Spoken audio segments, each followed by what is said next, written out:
My name is Justin Martin. I work here at Century College. Well, not here, but obviously at Century College. I'm the Associate Director of Student Life and Director of Lesbian, Gay, Bisexual, Transgender, and Queer Student Services. So I get one of those wonderful long higher ed titles.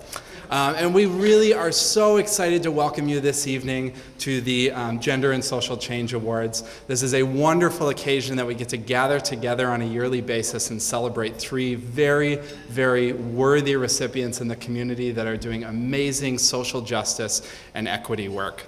So I want to get one real quick round of applause for the Wayward Creek Band. So if we can give a quick round of applause. That was our wonderful music leading in for the evening, and so we are very happy that they could join us this evening. So right from the start, I want to introduce our interim president of Century College, Pat Opatz, to come to the stage and offer some remarks.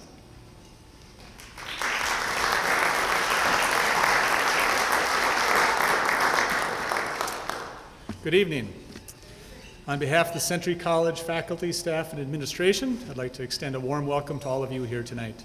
And especially would like to extend a warm welcome to our honorees that we're celebrating here and all the work that you do. I would like to recognize the elected officials who are here attending here tonight, including Peter Fisher, state representative from the District 43A and a great supporter of Century College. Thank you, Peter, for being here. I also want to thank Steve Ritt, and I'm not sure if Steve is here, the chair of the Century College Foundation Board and a member of the Delwood Country Club, for his hospitality in providing this wonderful space for this event.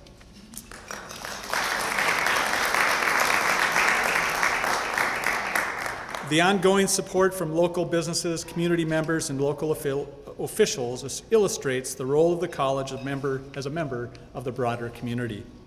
This event recognizes the honorees for their work in our community, but I also want to acknowledge their families, friends, and colleagues who are with them here tonight. We understand that these worthy honorees are part of larger groups and organizations that are with them every day, providing love, support, and encouragement for the work that they do. Tonight, we celebrate people who are making a profound difference in people's lives. They didn't seek out this recognition, and this is not why they do the work that they do. But we want to make sure that they are honored for this work. Lastly, I'd like to recognize the Gender Studies program and thank them for organizing this event. Taking time to acknowledge our fellow community members and their work reminds us that we have connections to broader communities across our state through important work of making life better for the people we serve. Gender Studies is an interdisciplinary program drawing on faculty from various disciplines to offer diverse perspectives and challenging students to think critically about important topics. It's a relatively small program, but like the people and organizations we honor tonight, they have a large impact on the people they serve. Again, welcome and thank you all for being here tonight.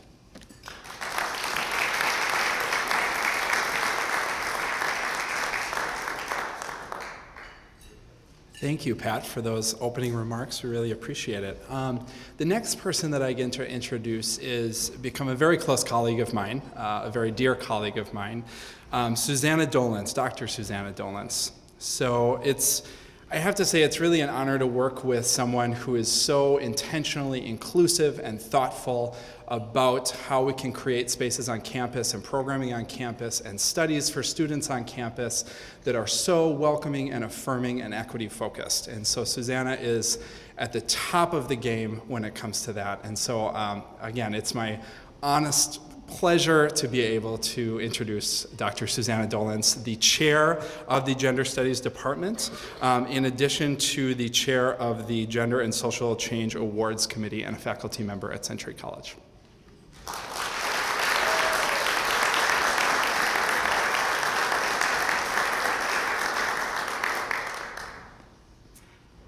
Good evening. I obviously need Justin to accompany me everywhere I go to introduce me.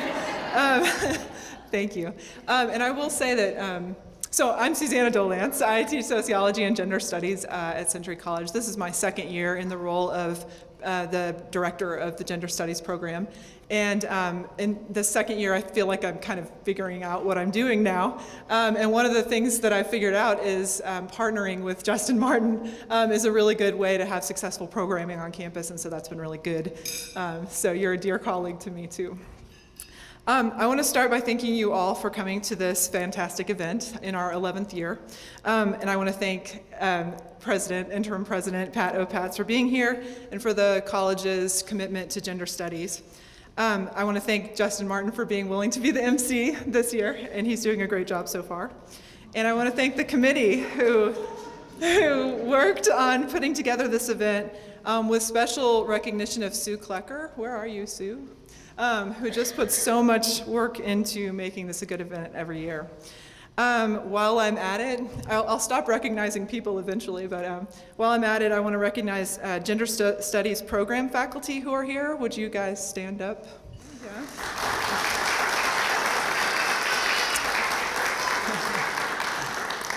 So I am excited to be here this evening to talk a little bit about a change we made to this award since last year, and also a little bit about gender studies at Century.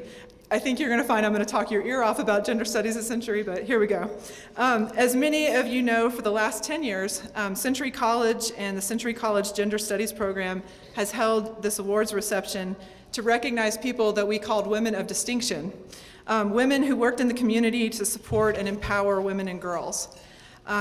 At this time, I'd like to take a minute to acknowledge two of our women of distinction from past years who are here, Marion Bemis Johnson and Mary Hauser. If you guys want to stand or wave or,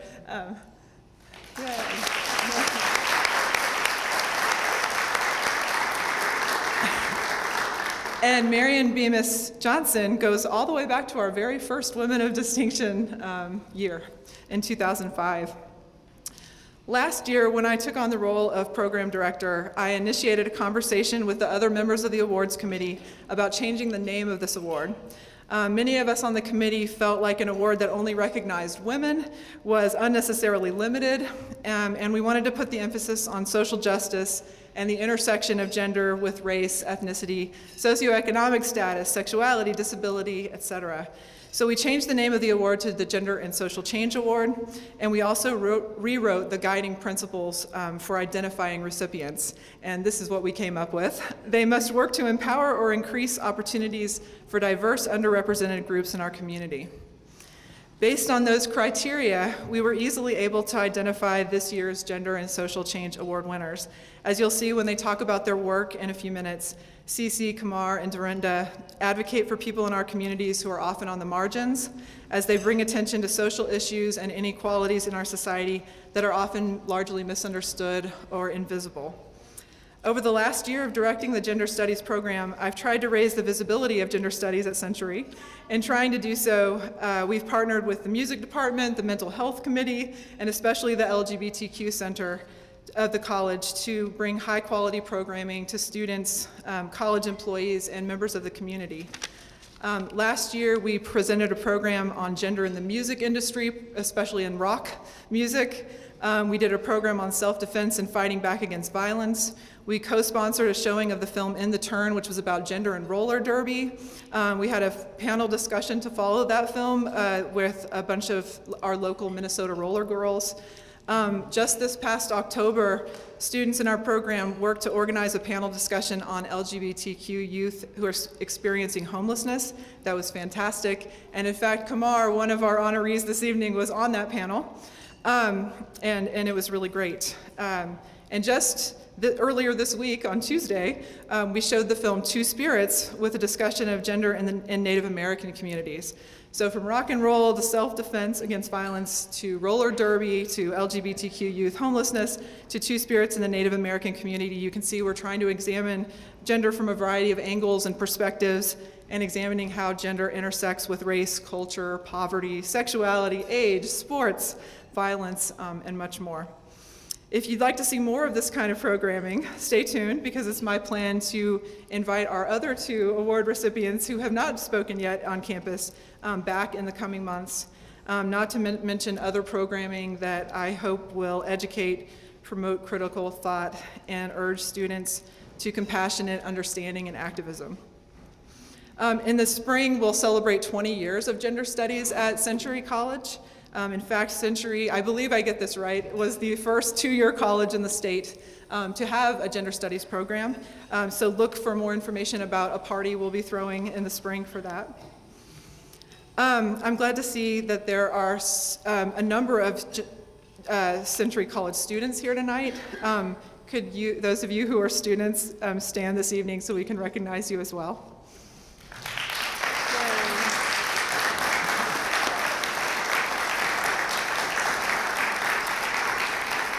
Thank you. And we'll be hearing from two of those students who are gender studies certificate students in just a moment.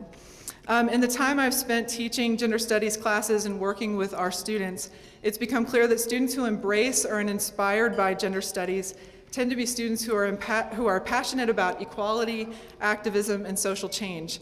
Gender studies has become, for some of our students, a way for them to find their voice, to claim their education and advocate for themselves, and also to work on behalf of others. And I think you'll see that in the two students that you'll hear from tonight. In case anyone in the audience about hearing about our award recipients or any of the great programming that we do inspires you to want to take a gender studies class, please do. We also have a 16 credit, this is the commercial portion of the evening. We have a 16 credit certificate program. And talk to me if you want to learn more about that. If you know someone who might want to learn more about that, please put them in touch with me. For students, I encourage you to get involved in gender studies if it interests you, and I and the other faculty in this program will work to support you, to connect you to resources, and to help you open doors to ideas and opportunities and achievements that you might not even today know are possible. Finally, speaking of making use of opportunities and academic achievement, it's a great honor for me to get to introduce our 2014-2015 Outstanding Gender Studies student who's going to speak to you in a second, Anne Gerjola. We chose Anne as our outstanding student last year because in addition to being smart and a skilled critical thinker and a talented writer, she's also an empathetic, tireless activist on behalf of issues she's passionate about.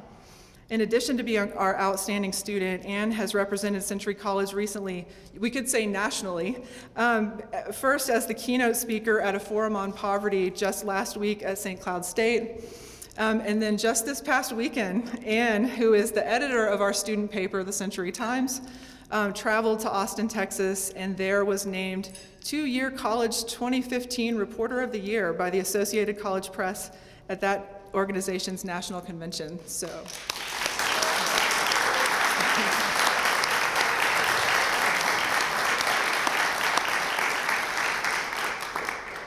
we're obviously in gender studies so proud of Anne's achievements and thrilled that she'll be graduating at the end of the semester and transferring to expand her horizons at Hamlin. Without further ado, here to talk a little bit about how gender studies has helped her to connect her academic studies with her passion for activism and social change, Anne Gerjola.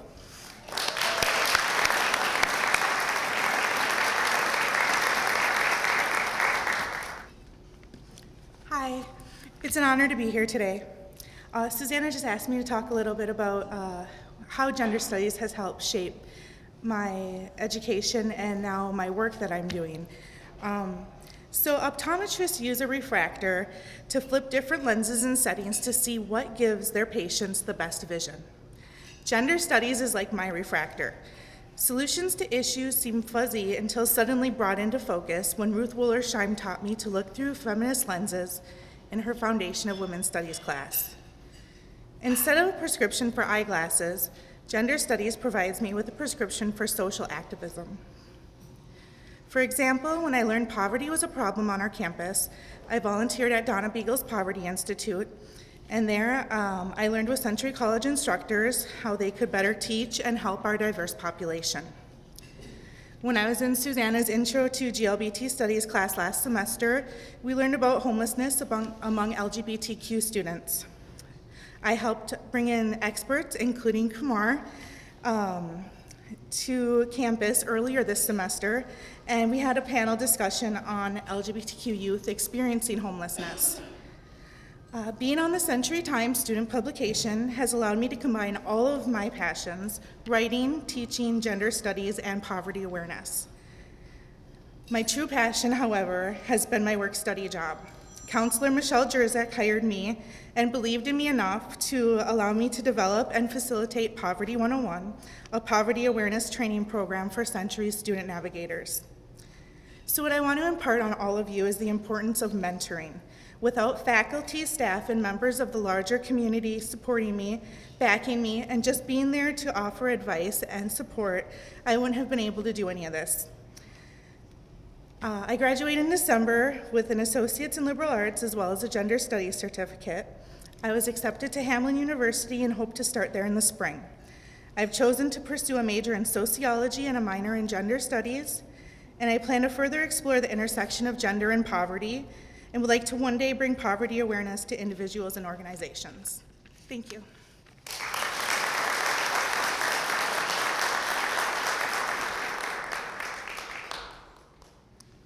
Well, thank you for those, again, wonderful remarks, and congratulations again to Anne. The next person to head up to this wonderful podium will be Jill from the foundation at Century College. So this is the staff and Jill of the foundation work really tirelessly on a very regular basis to try to supply dollars to help students succeed on our campus. And so it's a great privilege to be able to introduce Jill from the Century College Foundation.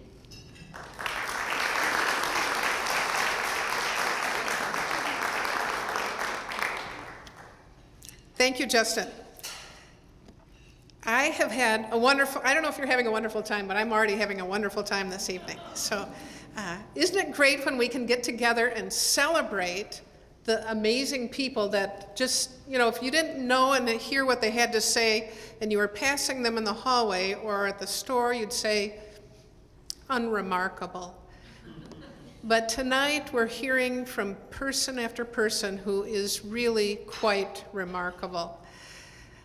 I have the opportunity to work at the foundation where we help through the power of generosity to raise money, to impact and honor remarkable people who are amongst us. We give out scholarships at the Century College Foundation, among other things. And Anne is a former scholarship recipient from Century College Foundation, and I'm going to be introducing this year's Gender Studies Scholarship recipient. I would like to now introduce to you this year's student who is the Gender Studies Scholarship recipient, and she is a Gender Studies certificate student, and her name is Karolyn. When Karolyn was growing up in White Bear Lake, she probably didn't know that one day she'd be giving a speech here at the Delwood Country Club. She's going to be telling us a little bit about her experience, strength, and hope, and what she has done and where she wants to go. Among the people who will be listening to her tonight, giving that speech, is her young 4-year-old daughter. And Karolyn is going to be telling us how she wants to, one of the things I got to know a little bit about her is that she wants to go into social work. She's planning to transfer and get her, after she gets her 2-year degree at Century. And her life did not start out on a straight and high-speed path. It had a few stops and starts, as many of us do. But I'm sure you're going to enjoy hearing from Karolyn. So please welcome Karolyn Britton, this year's Gender Studies Scholarship recipient. Karolyn?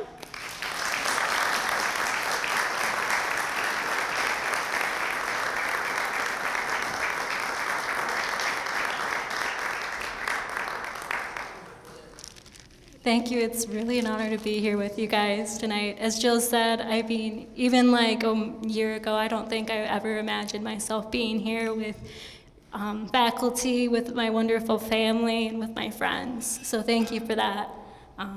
When I returned to school in pursuit of my degree, I was motivated by 2 things. I had made my fair share of poor choices in my life, but I didn't want to make more mistakes, and I didn't want the mistakes of my past to hinder my daughter Lily's future. Instead, I wanted to pave a path for her that would lead her to a world of opportunity. And this reason it still holds true today. I also went with this idea in mind that I could help others one day reach self-sufficiency. But there's something really important that I've learned through gender studies, which is that my experiences are much different than the experiences of others. Gender studies has taught me that my voice matters, and gender studies has taught me that social change is possible. I plan to continue in my schooling. My dream is to one day obtain degrees in social work and law so that I can help people overcome the barriers in their lives, and I also want to help people through their times of crisis. Because of this gender studies scholarship, you have removed a barrier for me so that I can achieve this dream.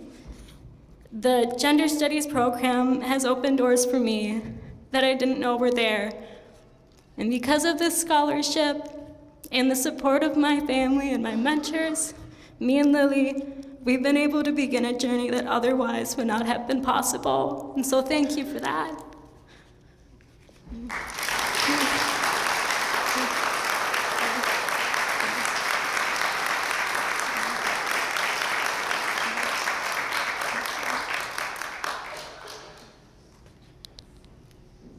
Thank you, Karolyn, for that. A very powerful message, obviously, of that change truly is possible. So that's wonderful to hear. The next person that will be coming on up is Jesse Mason. He is one of our academic deans at the college. He is the Dean of Social and Behavioral Sciences, Fine Arts, Health and PE, Languages, Communication, and Humanities. And even in the brief time that I've gotten to know Jesse, I've been really, really impressed with how committed, knowledgeable, and truly, truly passionate he is about forwarding equity work and other work on campus. And I think that kind of vision and leadership is something that we're just really excited that you're here at Century with us. So I think the other important part about Jesse is that he has spent a career in research and action around equity issues. And so we're glad to have you, so welcome.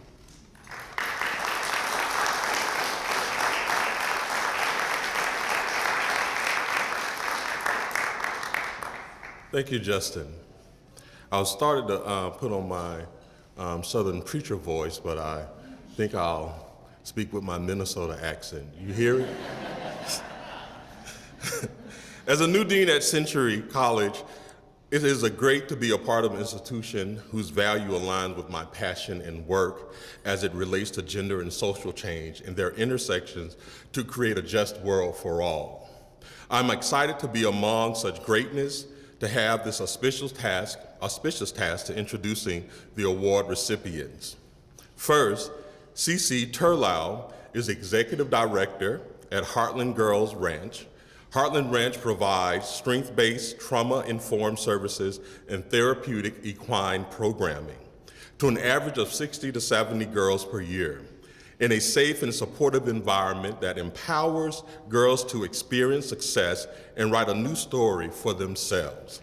Join me in welcoming Cece Terlouw.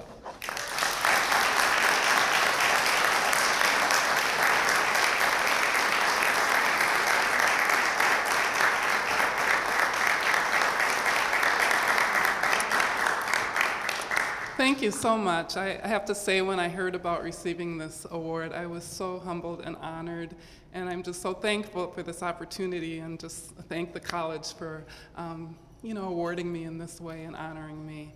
I was told to talk a little about myself, and what I would like to say is I've always seen myself as a bit of a pioneer, and the reason I say that is when I was young, going into third grade, my father, who's here tonight, made the choice to move our family from the inner city to the Arden Hills area. So this was in the 60s, and it was such a amazing thing that they actually did an article on the black families that were moving to the suburbs. And there was 3 families that were featured.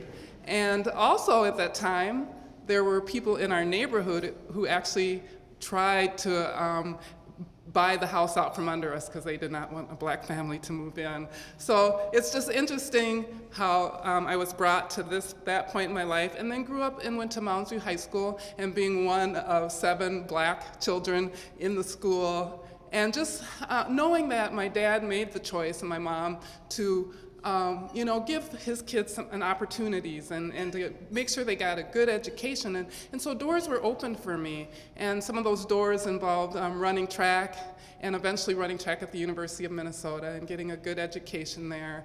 And so I just have seen, over my lifetime, opportunities to really understand some of the struggles that people have gone through with racial disparity and just some of the those issues that come into our lives. And another step in my life was marrying my wonderful husband, who comes from a small town in Iowa. So I was back again going into a community where I was that minority. And of course, being as tall as I am, I stood out. And but I really see how over the years, how I was prepared for the work that I'm doing now, and how much I have a heart for hurting and for those who are dealing with different struggles and the disparity and the poverty and just issues that are can really make a difficult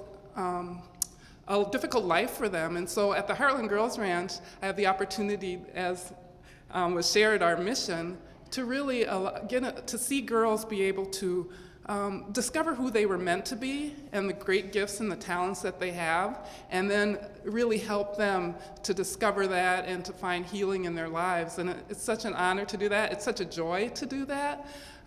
We are on the forefront. Many of you might be aware of the safe harbor law in the state of Minnesota, and actually Minnesota is leading the country with the legislation that was passed in 2011. And because some of the work we had done prior and had done such a good work with girls, we started working with the sex trafficked girls way back in 2003, and just not knowing a lot, but really learning to identify and just having a group for them. So when the legislation came about in 2011, I was already a part of the Human Trafficking Task Force.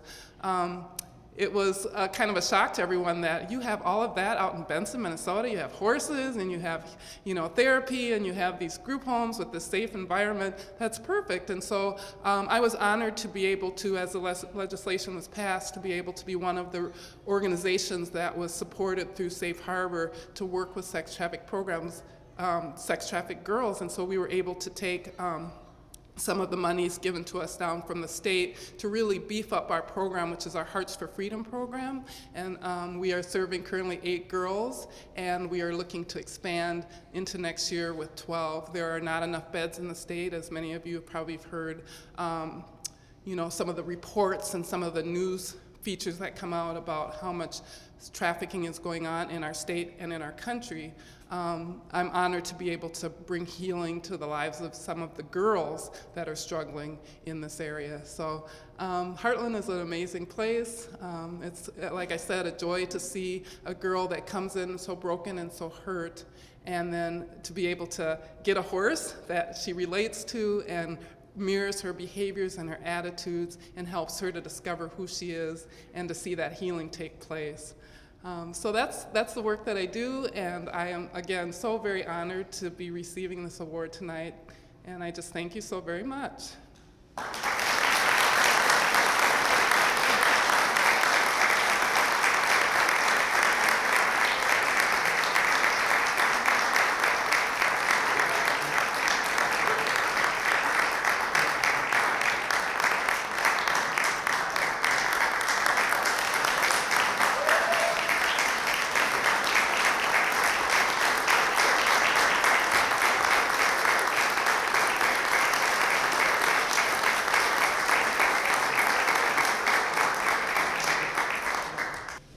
Let's give another round of applause to Cece Terlouw.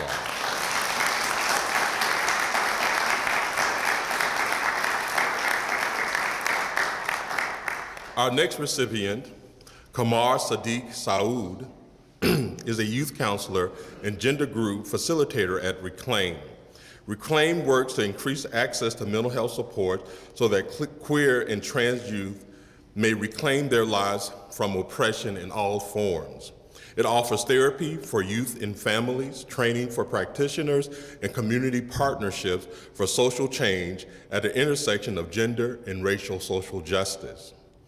Directly serving over 150 youth, the majority of whom are uninsured, Reclaim provides the only barrier-free queer and trans youth specific therapy resource in the region. Please join me in welcoming Qamar, Saadiq, Saoud.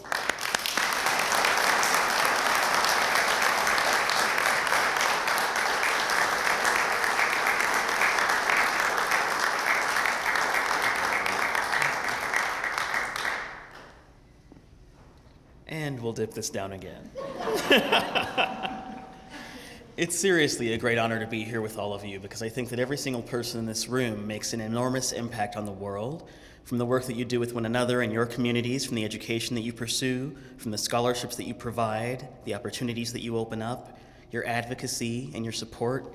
It's really something that can never end. The ripples just keep going out. And it's because of that kind of support that I'm actually here today. So we recently had the Day of the Dead, Dia de los Muertos, and that was on November 1st and 2nd. So I want to speak for a moment just a little bit about my ancestors who I have to thank for having me be here. My grandmother raised me in Southern California, and she left Tennessee with her Afro-Cuban husband, and they had a very persecuted experience there. And in California, they were able to put some roots down for our family, where we made awesome connections with the local community, with the Latino community, with Native American community. And in that situation where we were surrounded by violence and love, we had to advocate for each other a great deal. And because of the things that she taught me, I was able to carry my heart regardless of what I encountered in the world. I'm personally a transgender individual. I was born designated female at birth and transitioned to male in my early adulthood.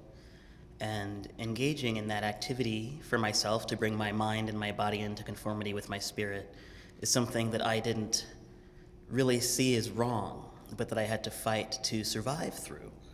And beginning to work for homeless youth and beginning to volunteer with homeless youth in my early 20s, I went through working and volunteering with the Host Home program to working at Avenues for Homeless Youth. One of my esteemed colleagues is actually here tonight, Peter Fisher, who's now a representative for our state, and I'm very proud and excited to see you here. He's always been an exemplary person. I just want y'all to know he's excellent. And my partner is here also, Stephen Deerwood, who works at Minnesota AIDS Project and has never stopped his advocacy for those in need. And but at Avenues, I started to realize that a lot of young people who were not being accepted into the groups by the other young people who were receiving services, who were being victimized and coming home. I began working overnights. I worked overnights for 5 years there. And these young people were coming back to the shelter having been battered, having been abused by police, by other people on the street, by people in their own families. And I realized they had very little support, that their lives were in danger, and they were exposed to things that they hadn't the right to be exposed to, especially at their age. And no matter how much I did, I realized I had to do more. And I started volunteering as much as I could, and I began volunteering at Reclaim as an assistant gender group facilitator. And eventually I was hired on as the full-time co-facilitator, and I then accepted a fellowship at Reclaim in the therapy program under the director at that time, Janet Bystrom. And I was hired on then as a therapist under her position. And while working at Reclaim, I've had the opportunity to just see people flourish, to have young people come into this facility who've been through all kinds of ridiculous situations, and to see them get through high school, get into college, get good jobs, form networks with one another, and to live the lives that everyone has a right to live, to be yourself, to pursue happiness and liberty, and to put down roots for yourself and begin a legacy for those you love. And it's something that I've become so passionate about, I can't imagine retiring. I can't imagine not doing anything else than this years and years into the future. And coming to Century College, being accepted there and asked to give any kind of reflection of my experience and to engage in a panel discussion with individuals, it just really opened my eyes to the depth of compassion that all people have. And I like to see that over and over again. I couldn't believe how full the room was, how many students and how many members of faculty and how many associates of the program were present. And the questions were just They were the kind of questions that Socrates would be proud of, you know what I mean? The questions that raised your interest in the subject, the question that broadened your horizons and understanding of it. And I just really want to applaud Century College, and I want to thank all of you, and I want to just ask you to please continue doing what you do, and I'm going to finish by giving thanks to my grandmother, Thelma, for this whole thing, because I wouldn't be here without her.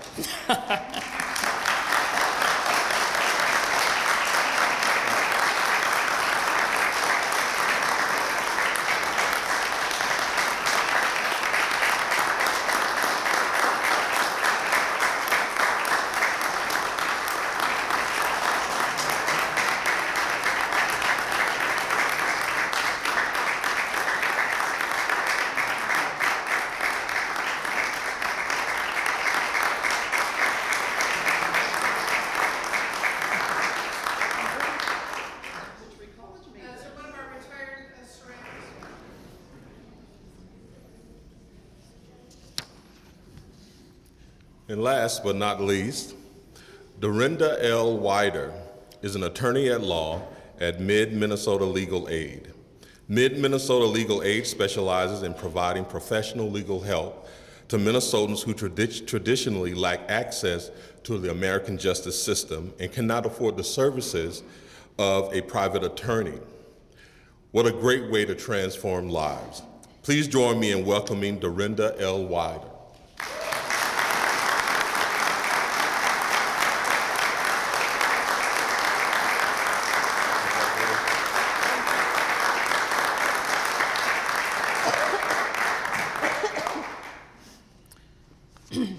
You'll have to pardon my cold, but I wouldn't have missed this for the world. So we'll just cough through it. I want to thank Century College and the Gender Studies program for honoring my work, which is really honoring the work that's done by my colleagues at Legal Aid and probably the work that's done by all of legal services. Right now there's a skeleton crew in every legal services office in the state because most of our staff is at a training conference in Alex. So they know that they're being honored.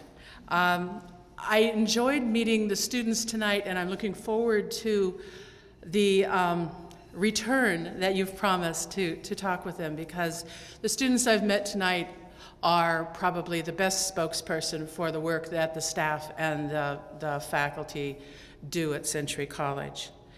I've been a housing attorney at the Legal Aid Society for 31 years. That's a long time. That's a really long time. And I'm one of the people in my office who has been there the longest, but there are many of us that are career attorneys. As you were told, the Legal Aid Society provides civil legal representation for very poor people. Our clients are people who are below the poverty level. They're about 185% of poverty at the most. So these are people who have very minimal incomes. And if we didn't exist, they would not have as much of a chance, or perhaps any chance, of being heard when they enter the justice system. So in many ways, I'm a really unlikely attorney. I grew up in the 60s and 70s with a carefully nurtured skepticism about the legal system and the justice system. I am the child of parents who, my father graduated high school but couldn't go to college. He had to work to support his family. His parents were elderly and needed his help. My mother didn't graduate high school. She had to also work to support her family. She did, however, read every single book in the Moses Lake, Washington Library, I am certain. We moved from Minnesota when I was 7 for 2 reasons. One was for steady employment for my father. Northern Minnesota didn't offer that. And a better education for my sister and me. So that's sort of makes me an unlikely candidate for an attorney. That's an experience that not many people in law school shared. Also, I am Anishinaabe and white. In my law school 30 years ago, there were 3 minority students, me and 2 others. I think it was a coincidence that our lockers were in the same place. I believed that for 3 years anyway. It made me feel better. But it was a really good law school, and they really worked hard at social justice and responsibility. And also, I'm an unlikely attorney because my experience was lower middle class, and that wasn't really true of many people in law school.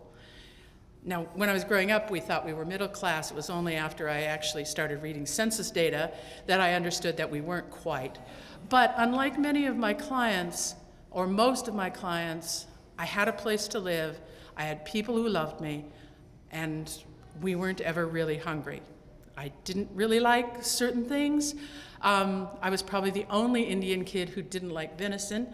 My grandmother thought that was an aberration and blamed my father. But also, it was probably inevitable that I sort of became a lawyer, or at least a social justice worker, because education was extraordinarily valued. Education was stressed. Education was my job. Mom and Dad went to work, we went to school, and we better be good. We better be good at what we did. This cold. When I was in 4th grade, I had this wonderful teacher, and I told her I wanted to go to college. And I had this dim idea about what college might be, and she thought that was a good idea. And she thought that I better start planning then, because there certainly wasn't going to be a college fund. And so I better start planning then. All through school, teachers helped me pick out what those goals would be and helped me get them. I went to a college that was historically a women's college. It had been coeducational only for a couple of years before I got there. The faculty there was dedicated to the idea that they were producing women who were going to be leaders in whatever we did, and that was their expectation. Hopefully, we haven't disappointed them too much. One of the things they taught me, besides you better be good and you better be on the ball, was that we had a social responsibility. And that responsibility was for other people. This was good for me because it was sort of what I was already imbued with from home, which was the idea that, well, everybody is somebody's baby, so you owe them that respect. So I didn't think I was going to be a lawyer. I didn't really talk about being a lawyer. I was going to be actually a history teacher. But after some time, I found out that some of my teachers thought I probably was going to be a lawyer. I just didn't know it yet. Excuse me. So after college, I'm still this unlikely attorney. I didn't know I was going to be an attorney yet. I thought I might be a political philosophy teacher. I really liked political philosophy. I was taking some classes while working about political philosophy, but it just didn't seem like it was the way I was going to actually make change of the kind that I thought needed to be made, or the kind that I thought I needed to make. And so I was pushed by some of my teachers to consider that the rule of law was not just something that could suppress and oppress people, but it might be something that I could use to actually help people certainly get at least what the law promised them, and maybe a little more. And if the law isn't working, maybe we can change it. And so law school was a logical place to go, and that's how I wound up being a lawyer. All along the way, all of us teachers contributed to it. My law school professors were fabulous and pushed the same thing. I worked in the public defender's office and in legal services offices while I was in law school, and figured out that I didn't belong in the public defender's office.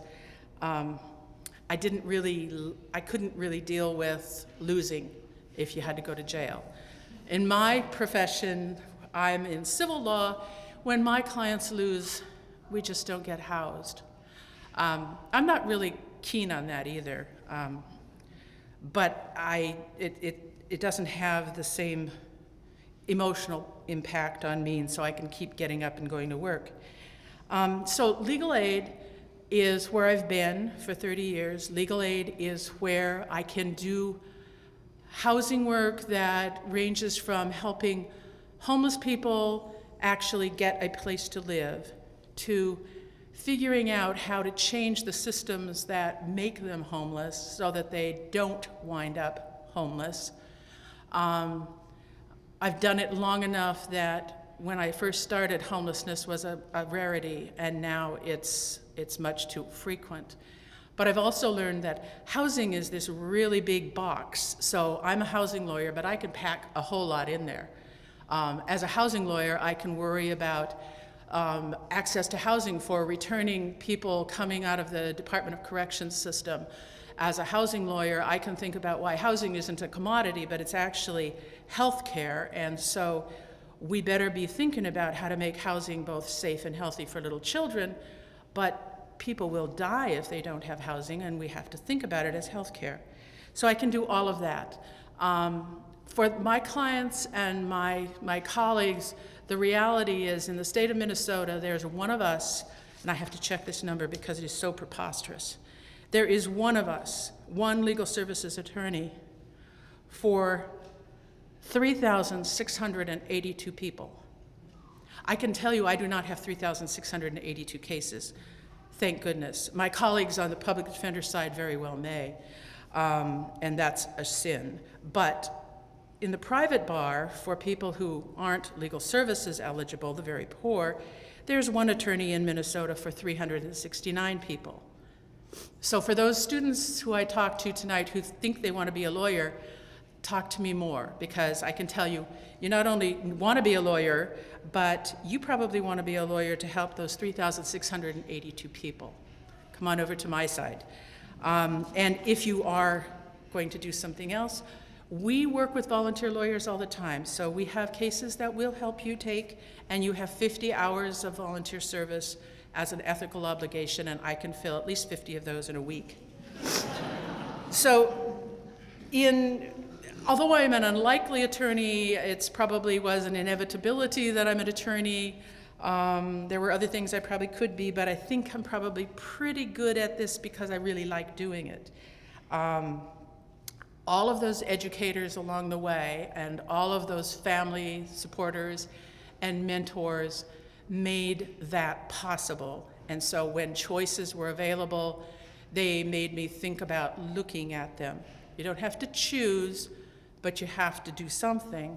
And you don't have there's this, every day when I come in and sit down, there's like, on my desk, there's pictures of my parents, who I miss greatly, pictures of my partner, who I don't miss because she's here, and that's wonderful. And then there's a saying from Rabbi Tarfon, who paraphrasing it says, you know, the matter is urgent, the time is short, you're not obligated to get the work done today, but you're not free to desist from it. My impression is that that's probably guiding everybody in this room. We're all driving in the Rabbi Tarfon bus. So by honoring me and my colleagues, you honor all of us, and I thank you.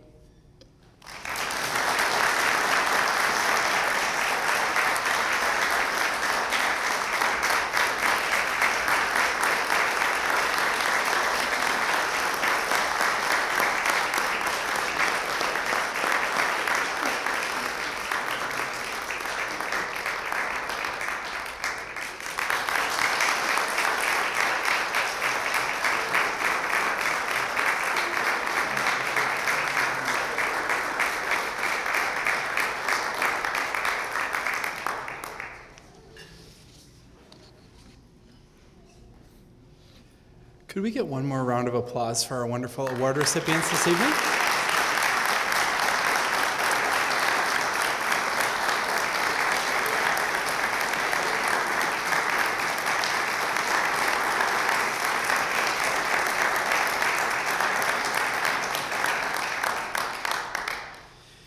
On behalf of Century College, I do want to extend our very warm thanks for spending the evening with us. I want to extend our thanks to Channel 19 for covering this as well. And I hope one of the things that you're taking away from this evening is really the transformative power that one person in this world can have. So it takes integrity, it takes bravery, it takes a lot of other traits, and I think that we can see that through the 5 people that got up here and spoke tonight about their lived experiences and how that impacted those around them. But I think one of the things that we can really take away from tonight is how one person can truly impact the world. So thank you so much for spending the evening with us, and enjoy the rest of your time. Thanks.